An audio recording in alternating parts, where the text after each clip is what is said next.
Aaron, how do you grow your network? It's a question I'm asked all the time. How do you connect with investors, angel investors, startup investors, everything to do with investors, and how do you actually grow your network and make sure you're around the right people? So DMs, messages, emails, you name it, I get it. So I thought I'm going to share with you 9 points in which I used and done in order to grow a very good network of investors, multimillionaires, bankers, you name it.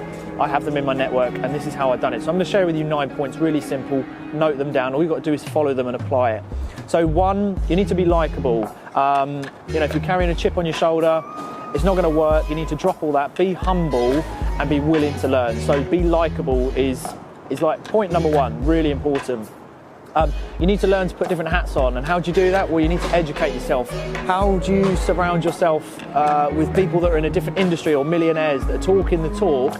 You need to be able to stand in that room and hold a conversation. So that's education. So learn to put these different hats on so you can be around the right people. Learn to sell. You need to be a salesman. Anything you do in business, property, whatever it is, you're selling or you're buying. So you need to learn to negotiate. Again, read books. That's the best way to do it.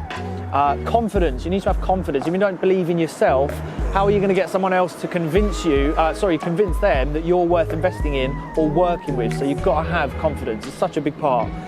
Put yourself out there. So you hear people say it time and time again. Be uncomfortable. I've done things where I've gone and met people. I didn't know if anything was going to come of it. If I was in the right room, or I wasn't of the caliber that certain people were. But you've got to put yourself out there. Be uncomfortable, because as they say, that's when you're going to grow. Learn to take rejection. So this is a big one. You've got to understand that everyone's going to say no. You're going to hear rejection. People won't want your product. They won't want to listen to you. It's a case of you've got to pick yourself back up. So as soon as you can get over that, that's when you can start flying through. Because, for example, when I'm calling brand new investors, a lot of them are going to turn around and say, Aaron, not for me. Aaron, not for me. Some of them are going to be really rude. It doesn't affect me. I pick up the phone and I go again. So just learn to accept no is going to be a big part of your entrepreneurial journey or whatever you're doing. You need to follow the money. Wherever the money is where you need to be. If someone's doing really well financially and successful, be around that person, learn from them. So it's really simple steps. And finally, blueprints are left everywhere. So Mark Wright, good contact of mine, says it very simply.